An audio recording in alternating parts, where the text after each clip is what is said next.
అన్నారు కదా. కానీ అది కరువు అట్లా తీరకుండానే ఉంది. పత్తిపాడు వివేకానంద స్వామికి అప్పుడు పిల్లలు ఉండండి, 17-16 ఏళ్ళు పిల్లలు. ఇవే పక్కనండి 93లో 16-17 ఏళ్ళ పిల్లోండి అప్పుడు. అప్పుడు అది మోస్తూ పాటలు పాడేవాడిని. వాళ్ళందరికీ ప్రేరణ కలిగించాలని హరిశ్రామ్ పాటలు పాడుతూ నా బాగా గుర్తు.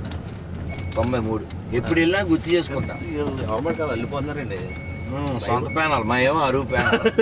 అందుకని ఎందుకండి సింహం గడ్డి తింది కదా. రాజకీయాలు పవనం మీందులో మీరు బెరుకు అంటే నరుకు అంటున్నాడు. ఆడు కరుకుగా నరుకు అంటుంటే నువ్వు బెరుకుగా ఇంకా సరుకు వాడకుండా ఉంటే మురికిలో గెలిచిపోవు.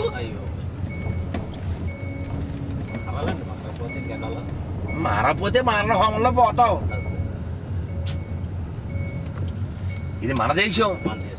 ఈ సంగీతం, ఈ నాట్యం, నృత్యం ఉంటాయా?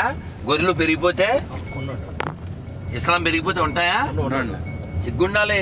అన్ని ఓటని చెప్తే ఊరుకోండి. నేను చెప్పు చేతితో పట్టుకు చెప్తాను. సమానం చెప్పండి. 10 మంది ఉంటే సరిపండి మీతోనే.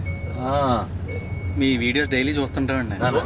ఇది ఛానల్ రాదు నిన్న కూడా మీ స్టేటస్ పెడుతుంటాండి. మీది మామూలుగా రాముల వారి గురించి మాట్లాడుతుంది.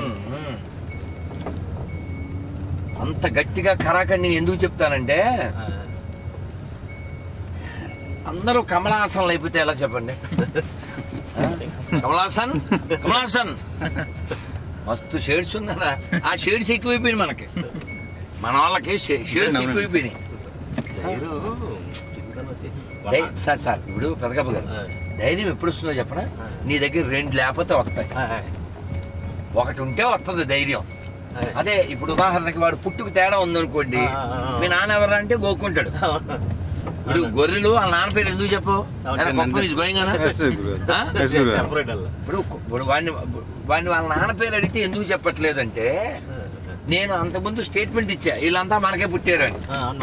ఆ మాటకి ఈడు ఒప్పుకోవాల్సి వస్తుంది. అందుకని మా నాన్న పేరు నీకెందుకు చెప్పాలంటాడు. వాళ్ళ నాన్న పేరు సుబ్రహ్మణ్యం, వాళ్ళ నాన్న పేరు రామారావు, వాళ్ళ నాన్న పేరు శివరాంకృష్ణరావు అది చెప్తే ఆడు శవం బ్యాచ్ కాదని తెలిసిపోద్ది. ఇదండి ఈ కారానికి వెళ్తే సరిపోతుంది. అదండి కళ్యాణమండపం. ఇదండి కళ్యాణమండపం. అందుకని ఈ దేశాన్ని, ధర్మాన్ని ఇస్లాం నుంచి, క్రైస్తవం నుంచి, సెక్యులరిజం నుంచి రక్షించుకోవాలి. 5 భూతాలు తినేస్తున్నాయి ఈ దేశాన్ని.